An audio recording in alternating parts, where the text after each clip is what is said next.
नमस्कार. आजोबांच्या गोष्टीमध्ये तुम्हा सर्वांचं स्वागत. गेल्या भागात आपण श्री गुरु लीलामृत ग्रंथाचा प्रारंभ केला. आज आपण या ग्रंथाचा दुसरा आणि अत्यंत महत्वाचा अध्याय पाहणार आहोत. दत्तात्रेय जन्माध्याय. गुरु परंपरेचे मूळ पीठ काय आहे आणि साक्षात त्रिमूर्ती एका बालकाच्या रूपात का प्रकट झाल्या याची सविस्तर कथा आजोबा आपल्याला सांगणार आहेत. आजोबा, काल तुम्ही म्हणाला की स्वामी हेच दत्तात्रेय आहेत. मग या दत्तात्रेयांची उत्पत्ती नक्की कशी झाली? त्यांची गुरु परंपरा कुठून सुरू होते? श्री गुरु लीला अमृत अध्याय दुसरा. श्री गुरुदेव दत्त जन्माध्याय. बाळा, हाच प्रश्न एका शिष्याने आपल्या सद्गुरूंना विचारला होता. सृष्टीच्या उत्पत्तीपूर्वी फक्त एक सनातन परब्रह्म होते. त्यातून माया, अहंकार आणि पंचमहाभूतांची निर्मिती झाली. सृष्टीची उत्पत्ती करण्यासाठी विधात्याने 7 मानसपुत्र निर्माण केले. त्यातील श्रेष्ठ म्हणजे अत्री ऋषी. त्यांची पत्नी अनुसूया ही अतिशय सुंदर, पतिव्रता आणि सदाचारी होती. या उभयतांनी पुत्रप्राप्तीसाठी कुलाद्री पर्वतावर 100 वर्ष घोर तपश्चर्या केली होती. 100 वर्ष?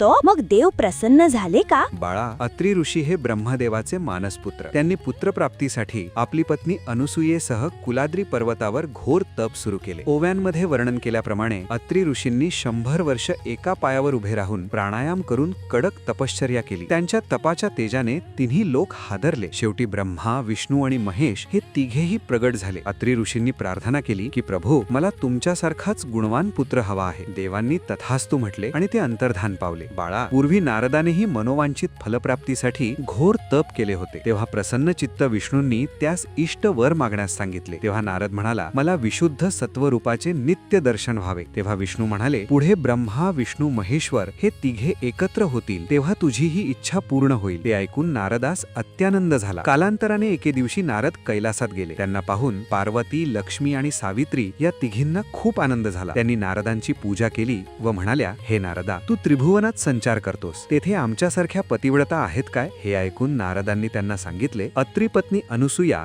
ही नावाप्रमाणेच असूया विरहित आहे. ती अहोरात्र पतिसमवेत मग्न असते. अखिल ब्रह्मांडा तिच्यासारखी साक्षात्कारी साध्वी नाही. तिच्या दर्शनाने सर्व चराचर पावन होते. त्यामुळे ती पतिव्रता शिरोमणी शोभते. बाळा, अनुसूयेचे गुणगान ऐकून पार्वती, लक्ष्मी आणि सावित्री या तिघींची मोठी निराशा झाली. त्यांची अवस्था पाहून ब्रह्मा, विष्णू, महेश या तिघांनाही मोठे नवल वाटले. त्यांनी आपापल्या पत्नींची कशीबशी समजूत काढली. त्यानंतर ते तिघेही ब्राह्मणांचे रूप घेऊन अत्रींच्या आश्रमात गेले. ते म्हणाले, तू फारच सुंदर आहेस, त्यामुळे आमच्या मनात तू नग्न होऊन वाढावे अशी इच्छा आहे. तू जर खरोखरच साध्वी असशील तर आमची ही इच्छाही पूर्ण करशील. बापरे, मग अनुसूया मातेने काय केलं? अनुसूया मातेने ओळखले की हे कोणी साधारण ब्राह्मण नसून साक्षात दैवत आपल्याला छळायला आली आहे. तिने आपल्या पतीचे ध्यान केले आणि हातातील तीर्थ त्या ब्राह्मणांवर शिंपडले आणि काय चमत्कार! क्षणार्धात ते तिन्ही देव लहान बालके झाली. मग अनसूयेने निवांत होऊन त्या बालकांना आपल्या अंकावर घेतले आणि स्तनपान करवून त्यांची भूक भागवली. ब्रह्मा, विष्णू आणि महेश हे पाळण्यात लोळू लागले आणि अनुसूया त्यांना अंगाई गीत म्हणू लागली. पुढे काय झालं तर सावित्री, लक्ष्मी आणि पार्वती आपल्या पतींच्या शोधात तिथे आल्या. त्यांनी पाहिले की त्यांचे पती तर बालके होऊन पाळण्यात लोळत आहेत. त्यांनी अनुसूयेची क्षमा मागितली आणि आपले पती परत करण्याची विनंती केली. तेव्हा अनुसूयेने पुन्हा तीर्थ शिंपडले आणि ते देव पूर्ववत झाले. पण त्या त्रिमूर्तींनी दिलेला वर खोटा ठरू नये म्हणून त्यांनी स्वतःचा अंश तिथे ठेवला. ब्रह्मदेवाचा अंश म्हणजे सोम, शंकराचा अंश म्हणजे दुर्वास आणि विष्णूंचा अंश